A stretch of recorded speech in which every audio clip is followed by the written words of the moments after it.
Yeah, so we've been doing a meditation teacher training the last few months. So that's what I was doing last weekend. I was doing the teacher training. So it's good to be back on Sunday.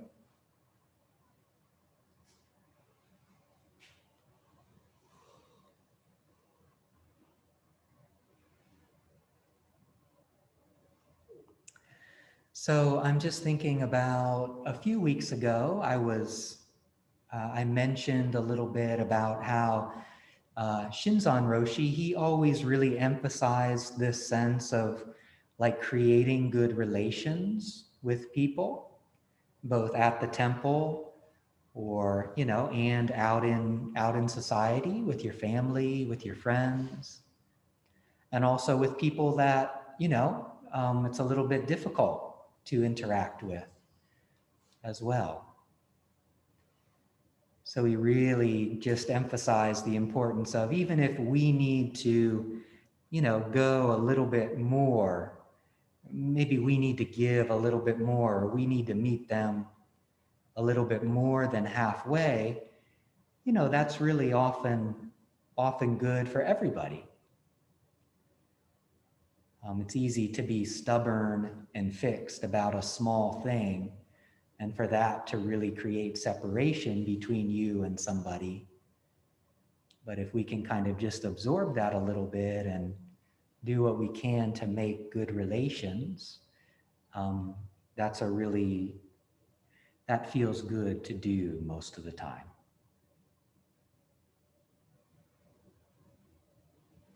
So another thing I was thinking about just from back when I was practicing at the different practice places in Japan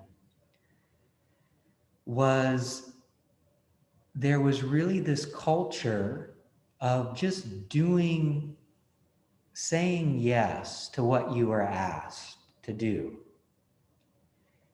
They, this sense, the Japanese word for yes is hai, hai, hai, hai. And it's kind of, there was that culture really at the temples.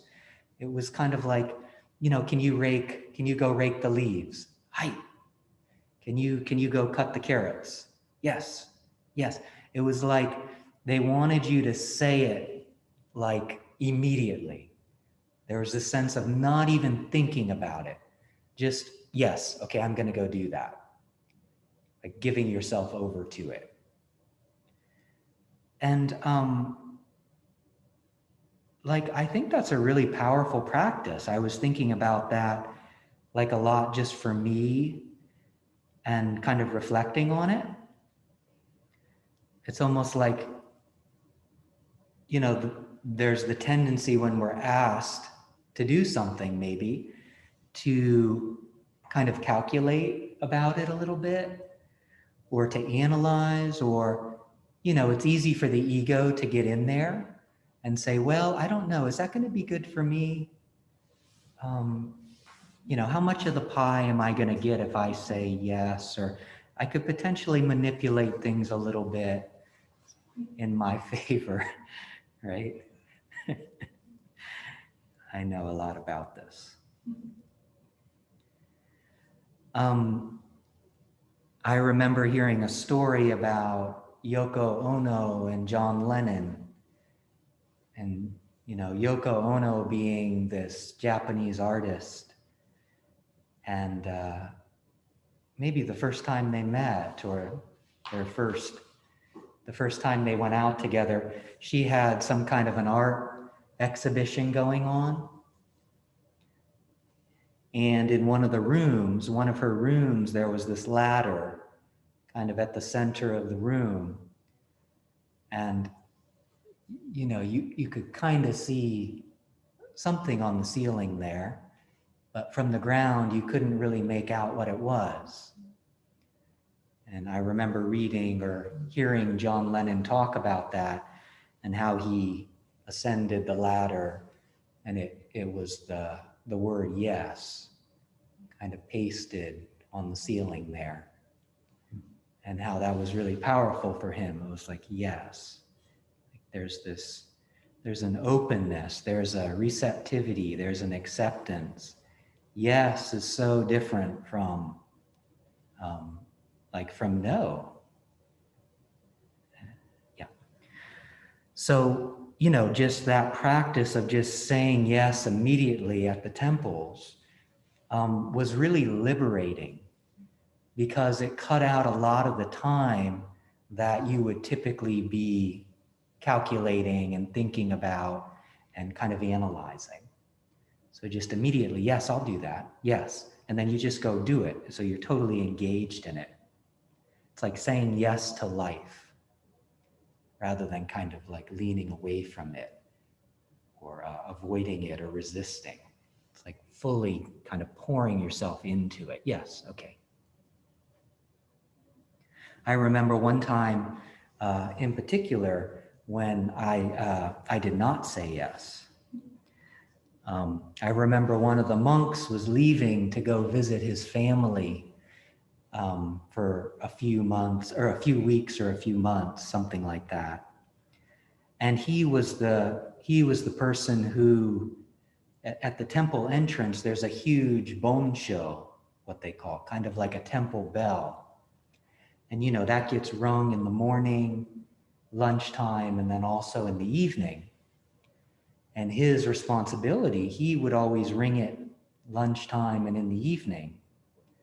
And he was leaving, he was important, he was important. And I remember him coming into my room and asking if I would do it. And I remember thinking about how that was going to cut down on like my lunch break and like that time that I really needed to nap or rest. I needed that stuff for me,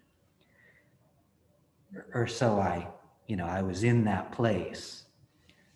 So I remember not saying yes right away, and just remembering, like even now, like cringing at that, like just such a selfish, just feeling really like embarrassed about that, ashamed kind of. And he was, he gave me another chance. I think he came back and he was like, can you do it? Can you do it for me? And then I was like, yeah, I'll do it. So like sitting with that bitterness for a little while, I was like, oh gosh, that feels really bad. I don't know if I can face him again. And, and then that time spent then ringing the bell during those weeks or those months was like so meaningful for me.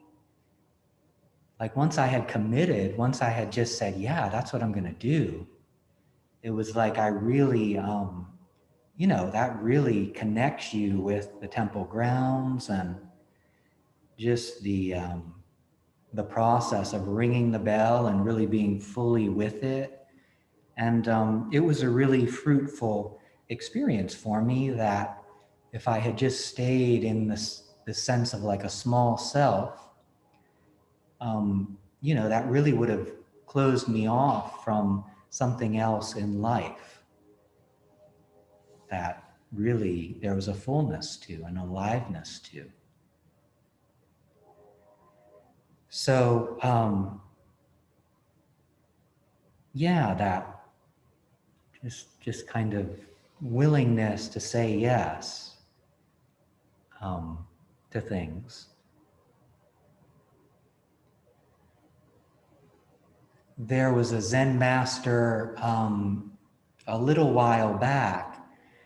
He had a temple in Kyushu, which is one of the kind of the southern more places in Japan. And they say that people used to come from far and wide to get his advice on their meditation practice and on what was coming up for them in their lives, like the problems they were having, maybe with their partners, maybe with their jobs, maybe with their families. And he always had the same teaching, apparently. His teaching was always, his answer to everyone was, thank you very much. I have no complaints whatsoever. Thank you very much. I have no complaints whatsoever. He was encouraging them to have that mentality towards whatever it is that they were, working with. So that sense of like kind of appreciation and gratitude, and also just like, I'm just going to be here with this as it is, and I'm not going to kind of get caught up in how it should be, or analyzing or judging or anything like that. So he encouraged people to just really sit with that. Thank you very much. I have no complaints whatsoever. And if you think about it, this is it. Like this moment, like this right here, like you, this, now is it. It's always it. Like it's the truth, or it is what it is. This kind of the oneness of the present moment, or the kind of the blending of the present moment that we get to do every moment is always here for us. Like it's not somewhere else, or it's not something we can kind of calculate with our minds and eventually arrive at. Like this right here, this moment, the arising and passing away of this moment is always right here with us. It's what we are. It's who we are. It's what we are. It's what life is. And our practice is about settling into this moment, each moment, to come back to it. This, we're remembering to keep coming back to this moment and to the truth, to the perfection of the moment as it arises and passes away through us and in our presence. So when we're complaining, if you think about it, when you're complaining, when I'm complaining, or if there's hesitation, like, oh, or like a wavering, I don't know.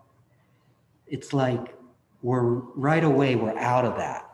We're someplace else. We're in kind of the workings of our mind, which creates this illusion of separateness and of a small little me and lots of other small, solid me's or entities.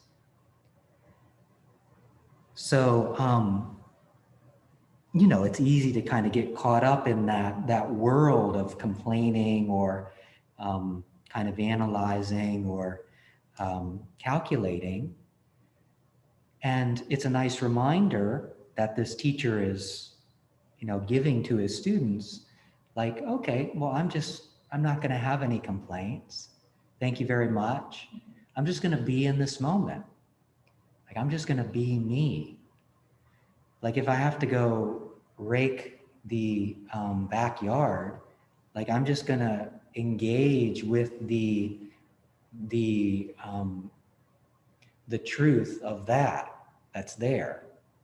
The isness of me raking the leaves in the yard in that moment as it arises and passes. So it's really freeing, like having that permission to come back out of the head and to just say, yes, okay, I'm going to do it. Yeah, no, I'm not going to think or judge anything about chopping the onions. I'm just going to be the chopping the onions. And, there's lots of stories about, if you read these koan texts or these koan manuals, there's all these stories about monks or meditation practitioners coming up to a teacher and asking a question, or that teacher posing a question, and then there's a hesitation there, or like there's a stickiness, and usually that then they get hit with a stick or something like that. Now obviously that was the culture way back, like Rinzai, the Zen master Rinzai, and his teacher Obaku, they were very big on like there's these shouts, or there's these, people like getting hit. This was back over 1,000 years ago, and it was part of the culture of trying to shock that person out of their head and back into the immediacy of the moment. It's like the moment the teacher sees that student kind of up in the head, it's like, boom, they're bringing them back in these different ways. So there's a decent amount of that if you look at some of these stories of the Zen masters from China, and also in Japan as well. And obviously, that's not appropriate really in our culture in the West, but it's interesting to kind of think about how that works as a device, like some kind of jarring you back into the moment, and how there's some teachings that happen through that process. Yeah, I'm thankful that, the teachers I studied with, they, even in Japan, they were never very, very physical with me. I would have been extremely banged up from all the time. I was off in my head, complaining, wavering, all of that. I would probably still be sore, years later. Yeah. So, when we're, this idea of just engaging, just doing it, this practice of just saying yes. Thank you very much. I have no complaints whatsoever. And being happy to do it, just really a happiness there. And this quality of how we don't know how that's going to manifest. That often is the universe opening a new door for us. We can say yes to it. There's the story of the Chinese farmer that's pretty often used along these lines. They talk about, there was this Chinese farmer way back, and he had a horse. He was the proud owner of a horse. And one day the horse gets out and it runs off into the forest or into the woods. And all of his neighbors come and they say, oh, this is, such a terrible day, and this is the worst thing. You must be so distraught. And he says, well, we'll see. And the next day, the horse comes back, and lo and behold, the horse has befriended 5 or 6 other wild horses out in the woods. So now he's the owner of, 6 or 7 horses. And same thing, his neighbors come, oh my gosh, they're so happy. They're very emotional about this. This is, the best day ever. That you must be so exhilarated, so chuffed. And he says, well, we'll see. Yeah, this is good, but we'll see. And then the next day, his son tries to ride one of the wild horses and gets bucked off and breaks his leg. And the same thing, the neighbors come and, this is a terrible, terrible thing. Your son can't help you around the farm anymore. And again, this farmer, she or he, very level-headed, well, we'll see. Is that so? Let's see what happens. And then the next day, or a few days later, or a month later, the military is campaigning. They're going to war, and they're coming around to all of these different houses and taking every able-bodied young man to go away to fight in battle. But because his son has broken his leg, he can't go. He has to stay home. And, I think the story typically ends there, story-wise, but obviously, there's a next step from there as well. So I think he's really showing us kind of the mystery and the kind of the constant transformation of the moments. And if we can kind of stay open to those without judging them and kind of embracing everything that happens for us, we're really in that position of openness and acceptance and gratitude.